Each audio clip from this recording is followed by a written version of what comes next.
Nanded division के बदनापुर और Karmad railway station के बीच रेलवे ट्रैक पर 16 मजदूरों की मालगाड़ी से कुचलकर मौत हो गई, जिसमें एक मजदूर घायल हुआ जबकि 3 मजदूर हैं जो ट्रैक से थोड़ा दूर थे वो सही सलामत हैं।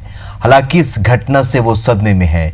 मृतक सभी मजदूर मध्य प्रदेश के उमरिया और शहडोल जिले के रहने वाले थे, जो कि जालाना के एसआरजी कंपनी में काम करते थे और लॉकडाउन के चलते ये मजदूर जालाना से भुसावल के लिए रेलवे ट्रैक के रास्ते जा रहे थे। भुसावल से मध्य प्रदेश ये सभी जाने वाले थे, लेकिन लगातार पैदल चलने के कारण ये थक गए तो ये करमाड़ रेलवे स्टेशन के पास रेल ट्रैक पर सुस्ताने लगे। तभी थकान से चूर इन मजदूरों की आंख लग गई और ये नींद इनकी जिंदगी की आखिरी नींद साबित हुई। रेल ट्रैक पर सुबह 5:22 पर ये मालगाड़ी की चपेट में आ गए। प्रधानमंत्री नरेंद्र मोदी, रेल मंत्री पीयूष गोयल, मुख्यमंत्री शिवराज सिंह चौहान, छत्तीसगढ़ के मुख्यमंत्री भूपेश बघेल समेत कई नेताओं ने हादसे पर दुख जताया है। सीएम शिवराज सिंह चौहान ने मृतकों के परिवारों को 5-5 लाख रुपए की मदद देने का ऐलान किया। वहीं उद्धव सरकार भी मृतकों के परिजनों को 5-5 लाख की सहायता देगी। और सीएम शिवराज ने महाराष्ट्र के मुख्यमंत्री उद्धव ठाकरे और रेल मंत्री पीयूष गोयल से भी इस पर चर्चा की है। उन्होंने घायल के इलाज और मृतकों के परिजनों को मदद के लिए चर्चा की है और मध्य प्रदेश सरकार औरंगाबाद एक विशेष विमान और टीम भेज रही है, जो कि घायल मजदूरों के इलाज सहित मृतक मजदूरों के शव लाने संबंधित सभी इंतजाम करेगी। रेल मंत्री पीयूष गोयल ने हादसे की जांच के आदेश दे दिए हैं। तो एक दर्दनाक हादसा जिसकी आज पूरे देश में चर्चा है और सभी इस पर अफसोस जता रहे हैं कि किस तरीके से मजदूर औरंगाबाद में ट्रेन की चपेट में आए।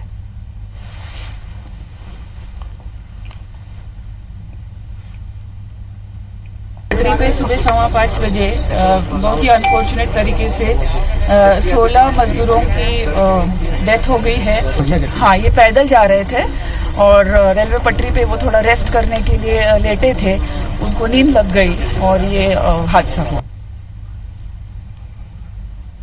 5-5 लाख रुपया प्रत्येक मृतक को और घायलों का संपूर्ण इलाज सरकार करेगी, सरकार वहन करेगी। अभी प्राथमिकता हमारी जो घायल हैं उनको स्वस्थ करने की है। लॉकडाउन में देश के अलग अलग हिस्सों में फंसे मजदूर पर घर वापसी की जद्दोजहद में लगे हैं और इसके लिए मजदूरों की मजबूरी और संघर्ष की कड़ी तस्वीरें अब सामने आ रही हैं और कई मजदूर रेलवे ट्रैक के जरिए अपने घर तक सफर को पैदल ही नापने को मजबूर हैं। खंडवा अकोला रेलवे ट्रैक पर भी ऐसा ही नज़ारा देखने को मिला, जहां कई मजदूर पटरी के किनारे पैदल चलकर अपने घरों की ओर जाते नजर आए। एक तो चिलचिलाती धूप, पैरों में जूते चप्पल तक नहीं, ऊपर से भूख प्यास अलग।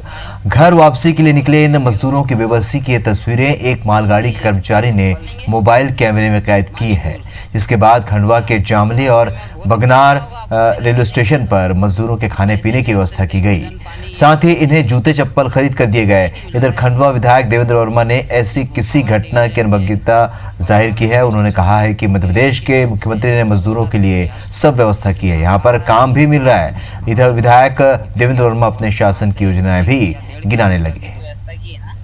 ये जिनके पास बिल्कुल नहीं है, जिनके जो नंगे पे जा रहे हैं बेचारे।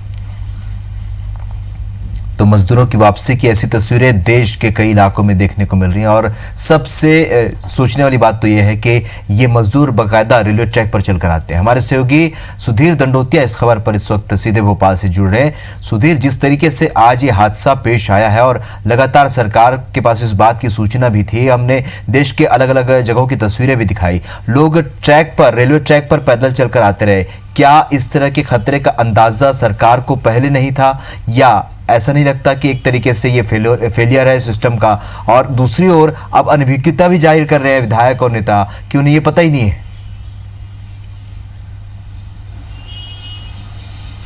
देखिए, निश्चित तौर पर राहुल अगर बात करें तो शायद इसको प्रशासनिक अक्षमता जरूर इसको कहा जाएगा, क्योंकि लॉकडाउन एकमात्र विकल्प नहीं है, ये बात सबको मालूम थी। लिहाजा सबको अपने घरों में कैद करके रखने की जो कवायद थी, जो सबरगा बांध मजदूरों का टूटा, उसकी का नतीजा आज सुबह औरंगाबाद में देखने को मिला है। अगर समय रहते इन मजदूरों को वापस निकाला जाता समय समय पर, हमने भी कई माध्यम से ऐसी खबरें दिखाई कि जहां पर मजदूर फंसे हुए और घर वापसी की गुहार लगा रहे हैं, पर लेकिन सरकार का यह दावा था कि कोरोना का संक्रमण फैल सकता है, लिहाजा ऐसे में मजदूरों की वापसी नहीं कराई जा सकती। पर लेकिन उसके बाद की स्थितियां भी सबने देखी है कि पैदल चलकर कितनी बड़ी संख्या में लोग यहां पर पहुंचाए गए हैं। आज विशेष विमान औरंगाबाद पहुंचाया गया था उन मजदूरों की मदद के लिए जो अब इस दुनिया में नहीं है। अगर समय रहते इनके पास में बस या फिर दूसरे साधन पहुंचाए जाते तो शायद विशेष विमान से अधिकारियों के जाने की नौबत नहीं आती राहुल। और सबसे बड़ी बात जो है वो इसी बात को लेकर है कि जो 16 मजदूर मरे हैं, ये सभी जो है अपने घर वापस आना चाहते थे। लिहाजा भुसावल तक इनको जानकारी मिली थी कि ट्रेन से वापसी की व्यवस्था सरकार की ओर से कराई गई है, पर लेकिन भुसावल तक आने की वाहन के जो है इनके पास नहीं था। ऐसे में रेलवे ट्रैक के सारे जो सफर तय करना काफी ज्यादा महंगा पड़ा, और कहना होगा कि जो सबरगा बांध टूटा था पैदल चलते हुए घर वापसी का, उसके चलते आज ये हादसा हुआ है। सरकार ने मुआवजे का ऐलान जरूर किया है, जांच जो है रेलवे मंत्रालय ने भी इस पूरे मामले पर बैठाई है। महाराष्ट्र सरकार ने भी 5 लाख रुपए का मुआवजा किया है, पर लेकिन ये हादसा जो है कई सारे सवाल और कई सारे सवाल खड़े करता सुधीर। और साथ ही बड़ा सवाल ये कि जब सरकार अभी प्लेन की व्यवस्था कर सकती थी, और तब क्या हुआ जब पहले वो ट्रेन की भी व्यवस्था कर सकती थी, बस की या दूसरे ऐसी व्यवस्था से मजदूरों को भेजा जा सकता था। इस जानकारी के लिए आपका बहुत बहुत शुक्रिया सुधीर।